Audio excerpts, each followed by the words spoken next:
Shalom Bapak Ibu yang terkasih di dalam nama Tuhan kita Yesus Kristus dan seluruh jemaat Tuhan dimanapun berada pada saat ini.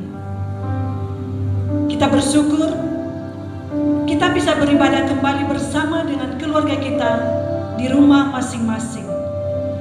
Dan kita percaya bahwa lewat ibadah ini kita diberkati, kita dijamah, karena hanya di dalam Tuhanlah kita bisa hidup. Haleluya Yesus. Hembuskanlah nafasmu penuh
besertaku.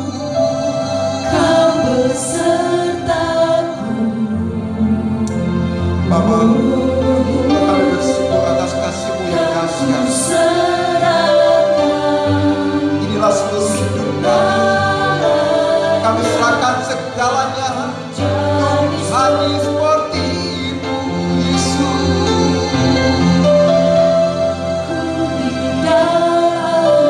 Terima kasih Bapa. Haleluya, Yesus.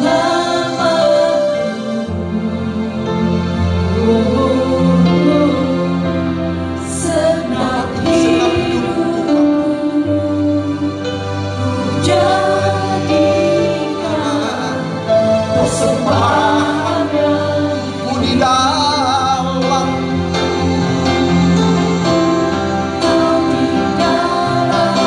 Haleluya Bapa.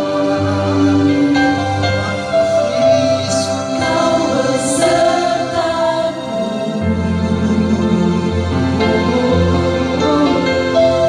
Kan ku serahkan segalanya jadi seperti-Mu, Yesus.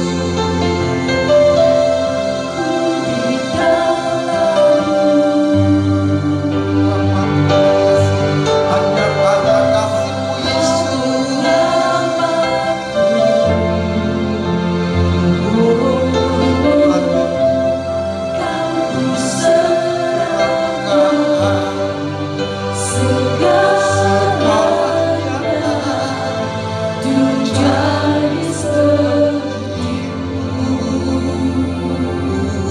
Haleluya Yesus. Terima kasih Bapa. Terima kasih Yesus. Bapa, kami bersyukur dan terima kasih karena Engkau ada di dalam kami. Engkaulah yang membentuk kami untuk menjadi serupa dengan Engkau. Terima kasih kalau pagi ini kami ada dalam kasih-Mu Tuhan. Pagi ini kami ada dalam persekutuan dengan Engkau. Kami percaya 2-3 orang berkumpul di dalam nama-Mu, di situ Engkau hadir. Dan terima kasih banyak. Engkau akan melakukan perkara-perkara baru dalam hidup kami di hari ini. Itu sebabnya pada kesempatan ini kami mau duduk, kami mau masuk dalam ibadah ini. Dan ibadah ini dari awal pertengahan sampai pada akhirnya kiranya menjadi dalam nama Bapa, Anak, dan oleh pimpinan penyertaan Roh-Mu yang kudus. Di dalam nama Tuhan Yesus kami berdoa. Amin. Terpujilah nama Tuhan kita. Jangan pernah kita ragukan akan kasih dan kesetiaan Tuhan dalam hidup kita. Sebab Dialah yang memegang hidup kita, yang menuntun kita dalam jalan kebenaran. Haleluya. Tak pernah ku ragu akan kesetiaan-Mu, Kau pegang hidupku.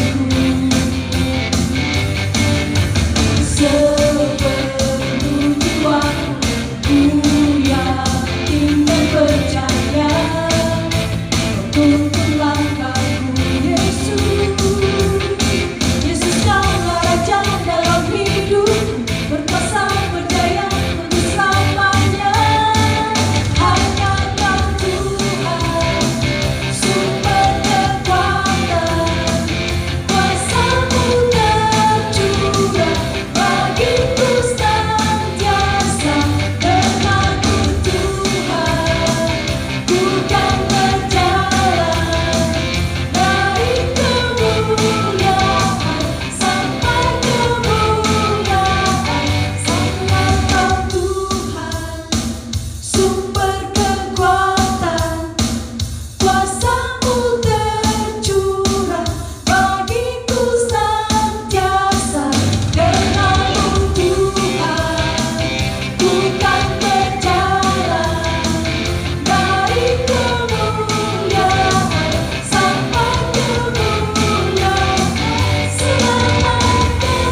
Bapak Ibu yang terkasih, mari kita memberikan persembahan kita yang terbaik untuk Tuhan.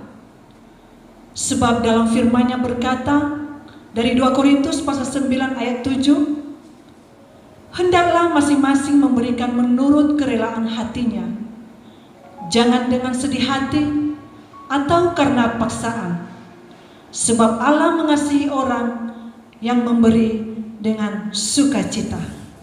Haleluya.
bahwasanya untuk selama-lamanya kasih setiamu dan Bapa tidak pernah meninggalkan kami.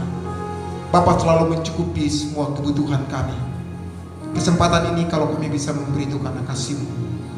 Engkau memberkati setiap apa yang sudah kami berikan, dan biarlah itu dipakai untuk memperluaskan kerajaan-Mu di tengah-tengah dunia, secara khusus di tempat ini. Memberkati setiap usaha pekerjaan yang kami tekuni, dan memberkati apa yang sudah Bapa berikan kepada kami. Jauhkan dari setiap binatang pelahap yang mencoba menggerogoti, menghabisinya. Kami tolak itu di dalam nama Tuhan Yesus Kristus. Kami percaya ketika kami taat kepada firman-Mu, maka Bapa akan memberkati kami. Ini doa kami, ini persembahan kami Bapa, hanya dalam nama Tuhan Yesus kami berdoa. Amin.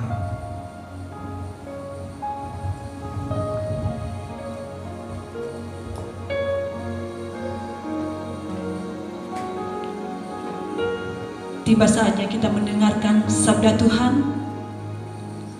Mari Bapak Ibu yang terkasih, mari kita siapkan seluruh kehidupan kita, seluruh ruang-ruang kehidupan kita. Biarlah Roh Kudus yang menjamah kita, yang memberkati kita, sehingga setiap firman yang disampaikan oleh hamba-Nya menjadi berkat bagi kita di setiap jalan kehidupan kita. Haleluya Yesus. Tuhan, aku rindu. Tuhan, aku siap. Penuhi aku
yang saya kasihi di dalam Tuhan Yesus Kristus, saya percaya bahwa pagi ini kita ada dalam penuh sukacita.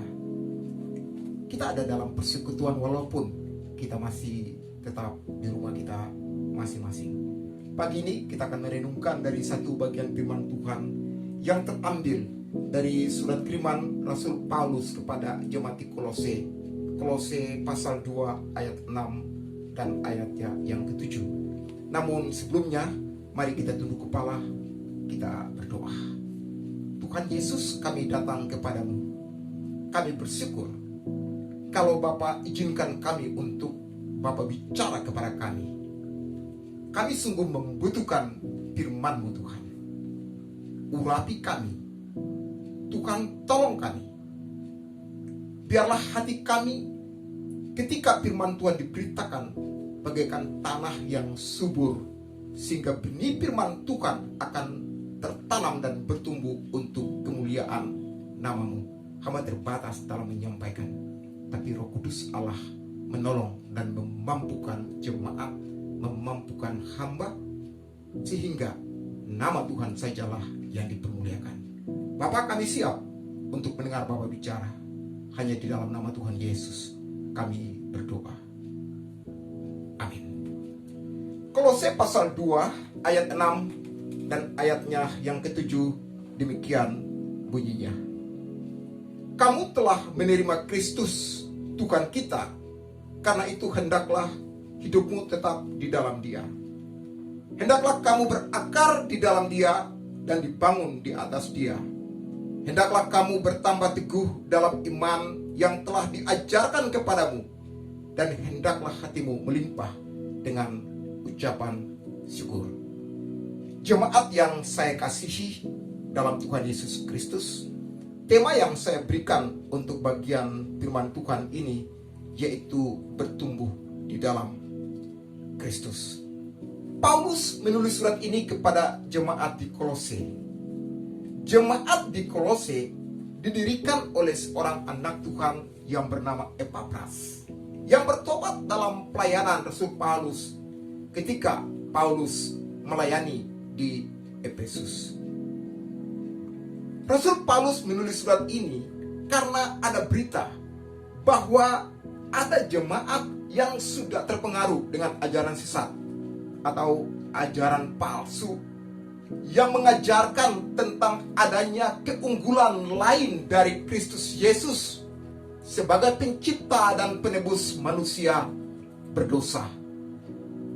Itulah sebabnya kalau kita membaca tulisan Rasul Paulus kepada jemaat di Kolose ini, dalam pasal 1 ayat 15 dan 16, Paulus menekankan tentang keutamaan Kristus. Dan di dalam ayat 15, di sana ditulis, Ia adalah gambar Allah yang tidak kelihatan, lebih utama dari segala yang diciptakan. Bahwa Yesus Kristus lebih utama dari segala sesuatu. Saudara-saudara, ungkapan Paulus tentang lebih utama itu memiliki pengertian bahwa Yesus tidak ada yang lain seperti Dia. Yesus adalah yang terbaik, lebih baik daripada yang lain. Tidak bisa disejajarkan dengan Tuhan Yesus. Semua ciptaan yang ada itu tidak bisa disejajarkan dengan Tuhan Yesus. Dia di atas segala-galanya. Dan pada ayat 16, Rasul Paulus mengatakan, karena di dalam Dialah telah diciptakan segala sesuatu yang ada di sorga dan yang ada di bumi, yang kelihatan dan yang tidak kelihatan, baik singgasana maupun kerajaan, baik pemerintah maupun penguasa. Segala sesuatu diciptakan oleh Dia dan untuk Dia. Saudara-saudara, dalam pembacaan kita pada hari ini, Kolose pasal 2 ayat 6 yang tadi kita sudah baca, yang akan kita merenungkannya, bahwa Paulus memberi nasihat kepada jemaat di Kolose supaya mereka bertumbuh dalam Kristus, sehingga pada akhirnya mereka tidak mudah dan gampang untuk terpengaruh dengan ajaran-ajaran yang bukan ajaran yang berdasarkan pada iman Tuhan Yesus Kristus. Ada beberapa hal yang perlu kita perhatikan dalam rangka bertumbuh di dalam Kristus. Rasul Paulus memulai dengan mengatakan dalam ayatnya yang ke-6, kamu telah menerima Kristus Tuhan, Kristus Yesus Tuhan. Rasul Paulus mau mengingatkan jemaat Kolose tentang status mereka di dalam Kristus sebagai anak-anak Allah. Dalam Yohanes pasal 1 ayat 12 itu dikatakan, tetapi semua orang yang menerimanya diberinya kuasa supaya mereka menjadi anak-anak Allah, yaitu mereka yang percaya dalam namanya. Saudara-saudara, kalau status mereka sebagai anak-anak Allah, pertanyaannya, mengapa mereka mau menghambakan diri untuk mentaati ilah-ilah lain atau taat kepada aturan-aturan yang tidak sesuai dengan kebenaran firman Tuhan? Hal ini adalah gambaran bahwa walaupun mereka sudah memiliki status sebagai anak-anak Allah, namun mereka belum bertumbuh di dalam Dia. Lalu bagaimana supaya mereka bisa bertumbuh di dalam Dia, sehingga mereka mampu tidak gampang dan tidak mudah untuk dipengaruhi oleh ajaran-ajaran yang tidak berdasar pada ajaran Tuhan Yesus Kristus? Dalam ayatnya yang ke-6 dan ke-7 ada 4 hal yang akan kita renungkan. 5 hal yang akan kita renungkan. Hal yang pertama, Paulus mengatakan, karena itu hendaklah hidupmu tetap di dalam Dia. Penekanan Paulus kepada jemaat di Kolose yaitu hendaklah hidupmu tetap di dalam Dia. Hidupmu tetap di dalam Dia. Kata tetap artinya tidak berpindah-pindah, menyatu di dalam Dia. Saudara-saudara, kalau kita membaca apa yang dikatakan oleh Tuhan Yesus dalam Yohanes 15 ayatnya yang ke-5, dikatakan di sana, akulah pokok anggur dan kamulah ranting-rantingnya. Barang siapa tinggal di dalam aku dan aku di dalam dia, ia berbuah banyak, sebab di luar aku kamu tidak dapat berbuat apa-apa. Kata kamu adalah ranting. Ini berbicara tentang ranting hanya bisa bertumbuh jika ranting itu melekat pada pokok. Itu sebabnya kita bisa bertumbuh kalau kita melekat pada Tuhan Yesus Kristus. Di luar Tuhan Yesus Kristus, kita akan dibuang. Di luar Tuhan Yesus Kristus, kita tidak akan bertumbuh. Jadi pertumbuhan kita hanya ketika kita melekat, kita bergantung sepenuhnya pada Tuhan Yesus Kristus. Kalau di dalam Yohanes 8 ayat 31 dan 32, itu menjelaskan bagaimana kita tetap di dalam Kristus. Dikatakan di sana, jikalau kamu tetap di dalam firman-Ku, kamu benar-benar adalah murid-Ku, dan kamu akan mengetahui kebenaran, dan kebenaran itu akan memerdekakan kamu. Jadi, dikatakan tetap di dalam Dia, berarti kita memiliki hubungan, kedekatan, keeratan kita dengan firman Tuhan. Saudara-saudara, pertanyaannya bagi kita, sudahkah kita mengambil waktu? Sudahkah kita memprioritaskan Tuhan melalui firman-Nya? Ataukah kita hanya membiasakan diri? Hanya pada saat-saat tertentu aja baru kita datang untuk Dia, membaca dan merenungkan firman Tuhan. Orang yang tetap dalam Kristus adalah orang yang memprioritas Tuhan melalui firman-Nya. Dia mengutamakan firman-Nya dalam hidupnya dari hari ke hari. Hal yang kedua, dikatakan hendaklah kamu berakar di dalam Dia. Rasul Paulus menekankan berakar di dalam Dia. Akar merupakan bagian yang penting dari satu pohon. Karena fungsi dari akar, yaitu supaya pohon itu dapat bertumbuh dengan baik, supaya pohon itu mampu kuat ketika dilanda oleh angin atau badai. Pohon itu tetap kokoh. Ini berbicara kepada kita semua tentang hidup kita yang tertanam di dalam firman Tuhan. Ketika hidup kita ada dalam firman Tuhan, kita tidak mudah untuk roboh. Kita tidak mudah untuk jatuh atau tidak mudah untuk gagal. Bapak Ibu, berakar dalam Dia, ini ada dua hal yang penting. Hal yang pertama, orang dikatakan berakar dalam Dia itu hanya ketika orang itu hidup di dalam firman-Nya. Di dalam Mazmur pasal 1 ayat 2 dan ayat yang ketiga dikatakan jelas di sana, tetapi yang kesukaanku ialah Taurat Tuhan, dan yang merenungkan Taurat itu siang dan malam. Ia seperti pohon yang ditanam di tepi aliran air, yang menghasilkan buahnya, dan apa saja yang diperbuatnya berhasil. Ini tanda orang yang hidup di dalam firman Tuhan. Kesukaannya, keinginannya, kerinduannya adalah firman Tuhan. Dan yang kedua, orang yang berakar di dalam Dia, yaitu orang yang senantiasa mengandalkan Tuhan, mengandalkan firman-Nya.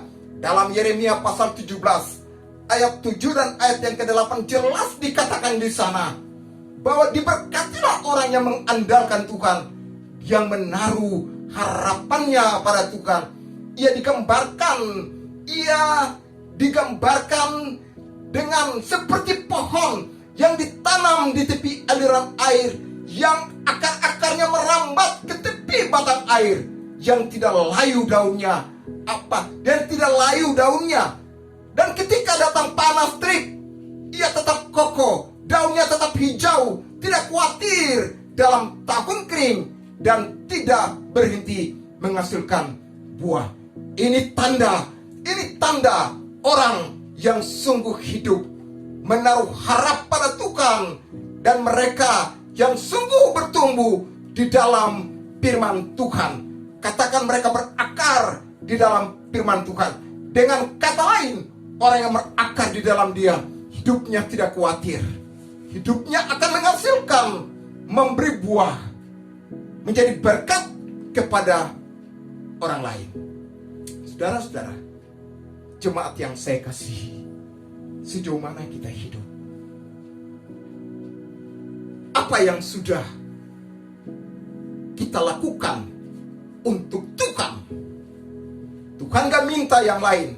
Hidupmu yang diubahkan, yang menjadi berkat kepada orang lain.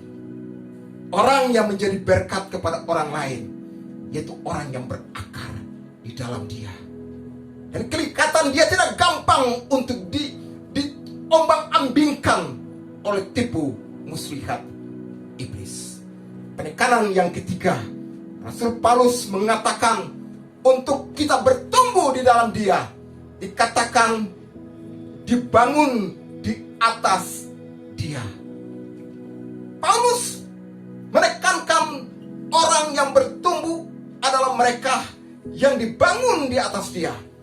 Dalam 1 Korintus pasal 3 ayat 10 dan ayat yang ke-11, Paulus menjelaskan bagaimana kita memiliki dasar yang kokoh itu.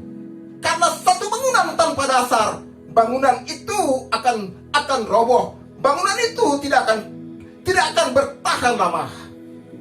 Ayat yang ke-10 dari 1 Korintus pasal 3 dijelaskan bahwa sesuai dengan kasih karunia Allah yang dianugerahkan kepadaku, aku sebagai seorang ahli bangunan yang cakap telah meletakkan dasar dan orang lain membangun di atasnya. Paulus menjelaskan orang lain membangun di atasnya, tetapi tiap-tiap orang harus memperhatikan bagaimana ia harus membangun di atasnya. Dan pada ayat yang ke-11, karena tidak ada seorang pun yang dapat meletakkan dasar lain daripada dasar yang diletakkan di atas dasar, yaitu dasar Kristus Yesus. Saya sudah katakan tadi bahwa sebuah bangunan akan kokoh dan berdiri di atas dasar, akan kuat ketika berdiri di atas dasar yang kokoh dan kuat itu. Dan dasar yang kuat dan membuat kita kokoh itu, yaitu di atas dasar Tuhan Yesus Kristus. Saudara-saudara, Tuhan Yesus dalam khotbahnya di bukit, yaitu dalam Matius pasal 7 ayat 24 sampai dengan ayat 27, terus bicara tentang dasar yang kokoh, dasar yang kuat. Ayat 24 dikatakan, setiap orang yang mendengar perkataanku dan melakukannya sama dengan orang yang bijaksana, yang mendirikan rumahnya di atas batu. Orang yang kokoh dan kuat, orang yang bijaksana adalah orang yang mendirikan rumah di atas batu. Itu adalah orang yang mendengar firman Tuhan dan melakukan firman itu. Dan ayat 25 dikatakan, kemudian turunlah hujan dan datanglah banjir dan angin melanda rumah itu, tetapi rumah itu tidak roboh sebab didirikan di atas batu. Ini adalah gambaran orang yang meletakkan dasar hidupnya pada Tuhan Yesus.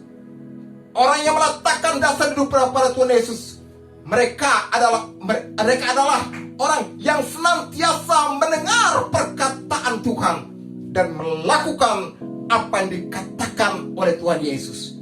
Mereka adalah orang-orang yang bijaksana. Ketika tantangan dunia datang, mereka akan kokoh berdiri. Saudara-saudara, kita tidak lepas dari pergumulan, permasalahan yang kita hadapi.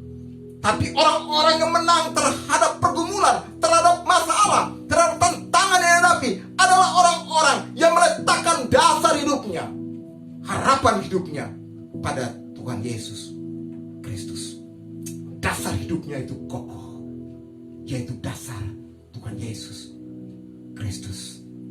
Dan yang keempat, Paulus menekankan untuk kita bertumbuh di dalam Dia.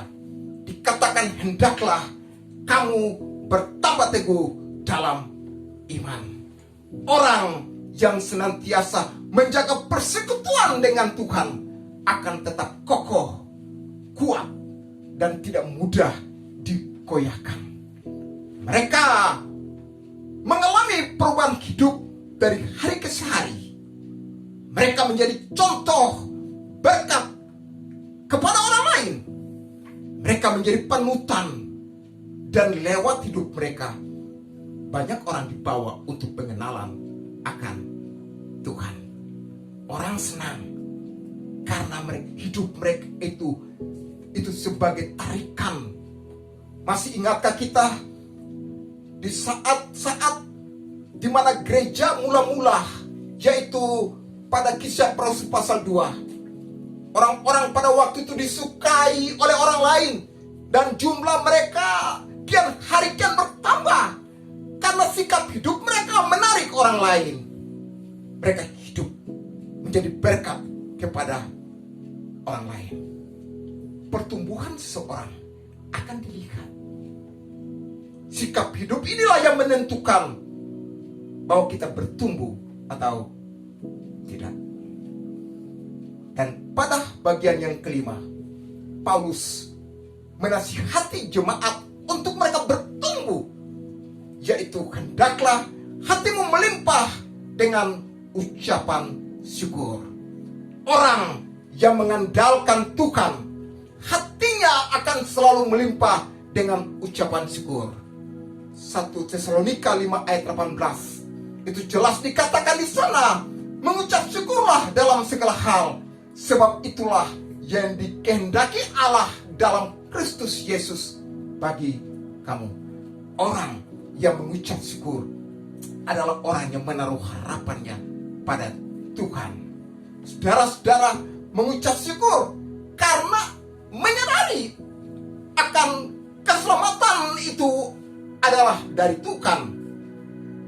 Orang mengucap syukur karena dia sadar bahwa perjalanan hidupnya itu dituntun Dia mengucap syukur kalau dia sadar bahwa hidup yang senantiasa berubah itu datangnya dari Tuhan. Itu sebabnya dalam Pemazmur pasal 40 ayat 2 itu jelas dikatakan di sana bahwa ia mengangkat engkau dari lubang, ia mengangkat aku dari lubang kebinasaan, menempatkan kakiku di atas bukit batu, menetapkan langkahku, memberi nyanyian baru dalam mulutku untuk memuji Allah kita. Kita mengucap syukur kepada Allah karena Allah melakukan yang terbaik dalam hidup kita. Kita mengucap syukur karena Allah tidak pernah terlambat dalam memberikan pertolongan kepada kita. Itu sebabnya dalam segala hal, dalam keadaan apapun kita hadapi, kita harus senantiasa mengucap syukur kepada Allah. Saudara-saudara yang saya kasihi di dalam Tuhan Yesus Kristus, kiranya hidup kita tetap di dalam Dia. Kiranya hidup kita tetap berakar di dalam Dia, dibangun di atas Dia, bertambah teguh di dalam iman, dan biarlah hati kita melimpah dengan ucapan syukur. Karena dari sinilah hidup kita akan kokoh, hidup kita akan kuat, yang mengakibatkan kita tidak gampang dan mudah dipengaruhi oleh ilah zaman ini. Kiranya firman Tuhan yang kita dengar di pagi ini menjadi bagian dalam hidup kita. Kita mau menjadi berkat kepada keluarga kita, kepada tetangga kita, dan kepada siapa saja yang kita jumpai. Kiranya Tuhan memberkati kita. Inilah hidup kami. Kami mau mengiring Engkau seumur hidup. Jadikan hidup kami bencana untuk memuliakan nama-Mu.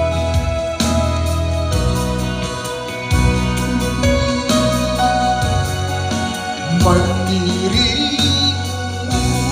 seumur hidupku, masuk dalam rencana-Mu, Bapa. Pikiran kehendakku ku serahkan padamu. Harapanku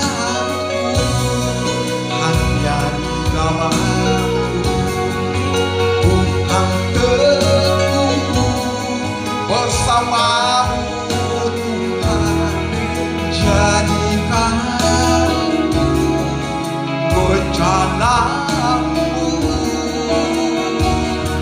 untuk memuliakan-Mu, mengiringmu seumur hidup, masuk dalam rencana-Mu, Bapa. Pikiran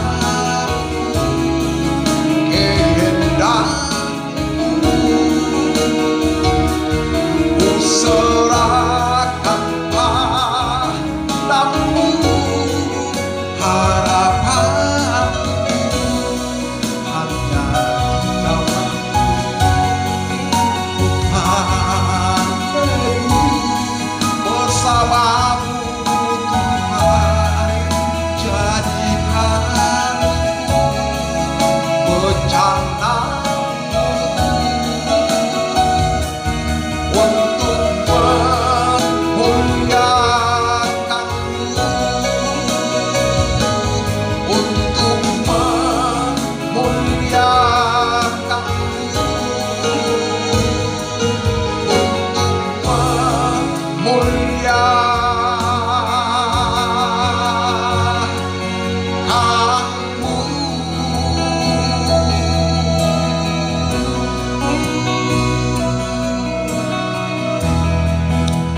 Jemaat yang dikasih dalam Tuhan Yesus, mari kita tunduk kepala, kita berdoa. Bapa, kami bersyukur dan terima kasih.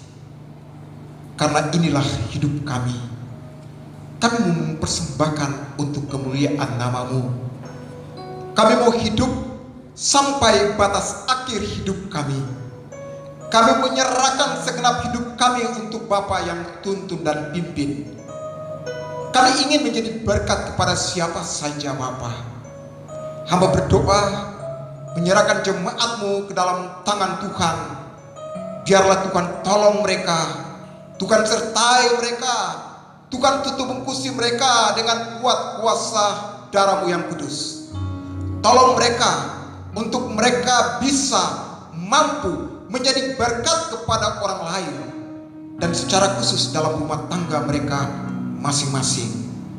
Tuhan memberkati setiap usaha pekerjaan yang mereka tekuni. Pakai mereka menjadi alat dalam tangan-Mu. Tuhan, kami berdoa menyerahkan situasi bangsa dan negara ini.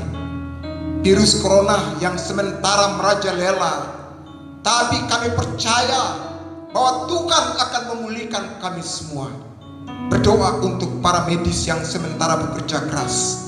Tuhan sertai, Tuhan lindungi, Tuhan tutup bungkusi mereka dengan kuat kuasa darah-Mu yang kudus.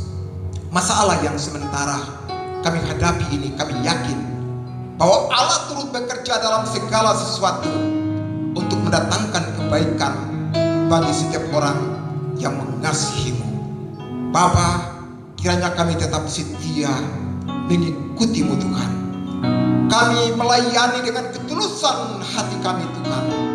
Kami ingin untuk menjadi berkat kepada sebanyak mungkin orang. Dan lewat hidup kami, banyak orang dibawa untuk pengenalan akan Tuhan Yesus Kristus. Ini pinta dan doa kami Bapa, yang kami naikkan bukan dengan nama lain, hanya dalam anak-Mu Tuhan Yesus Kristus yang telah mengajar kami berdoa. Bapa kami yang ada di sorga, dikuduskanlah nama-Mu, datanglah kerajaan-Mu, jadilah kehendak-Mu di bumi seperti di sorga. Berikanlah kami pada hari ini makanan kami yang secukupnya, dan ampunilah kami akan kesalahan kami, seperti kami juga mengampuni orang bersalah kepada kami. Dan janganlah membawa kami ke dalam pencobaan, tetapi lepaskanlah kami daripada yang jahat. Karena Engkau yang punya kerajaan, kuasa, dan kemuliaan sampai selama-lamanya. Amin. Jemaat yang saya kasih dalam Tuhan Yesus Kristus, saya percaya bahwa kita ada dalam keadaan sukacita dan damai sejahtera. Saya harapkan jemaat tetap ada dalam persekutuan dengan Tuhan. Ingat, jaga hubungan dengan Tuhan melalui doa dan melalui firman Tuhan. Saya yakin bahwa Tuhan akan menyatakan perkara-perkara besar dalam hidup jemaat sekalian. Kita akan mengakhiri ibadah ini. Saya menjemput jemaat bangkit berdiri. Tuhan kita adalah Tuhan yang dahsyat, Tuhan yang besar,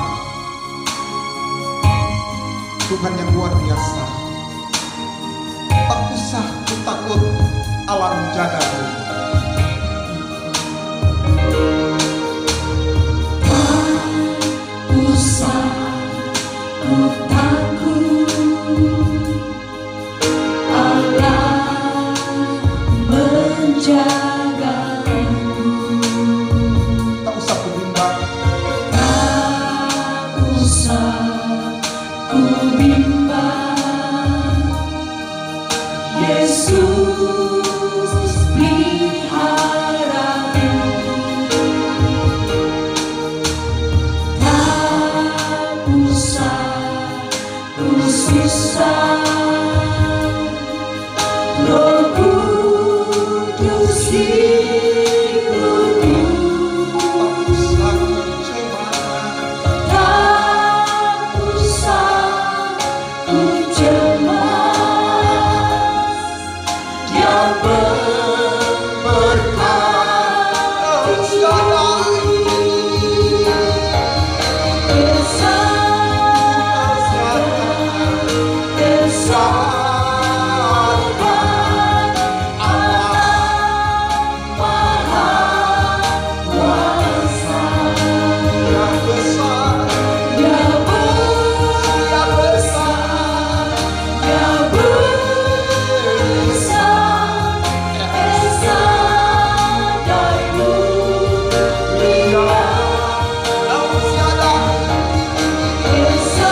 tak usah takut.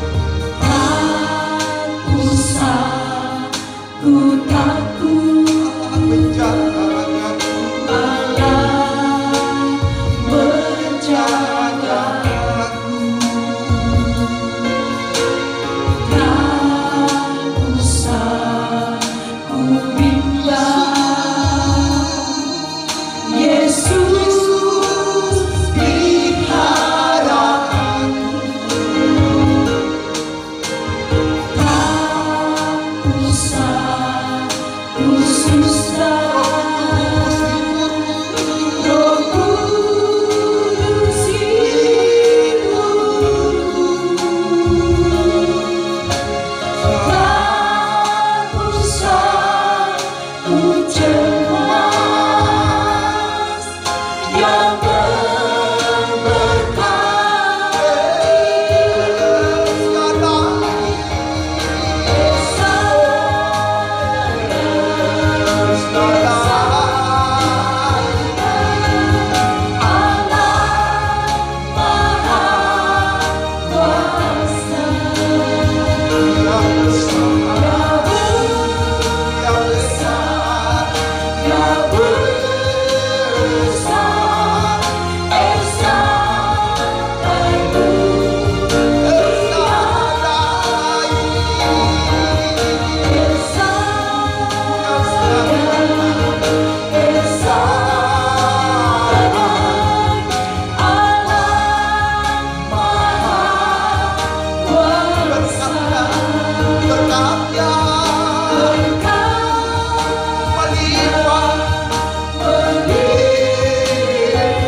Angkat kedua tangan dan terimalah berkat Tuhan.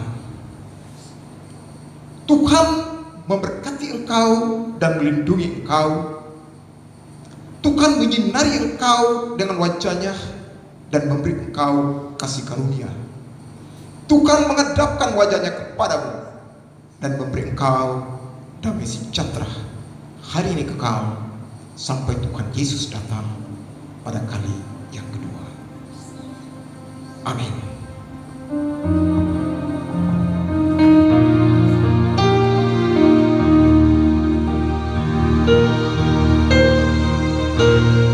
terima kasih, Yesusku. Terima kasih, Yesusku. Puji syukur hanya bagi Tuhanku. Terima kasih, Yesusku. Terima kasih, Yesusku.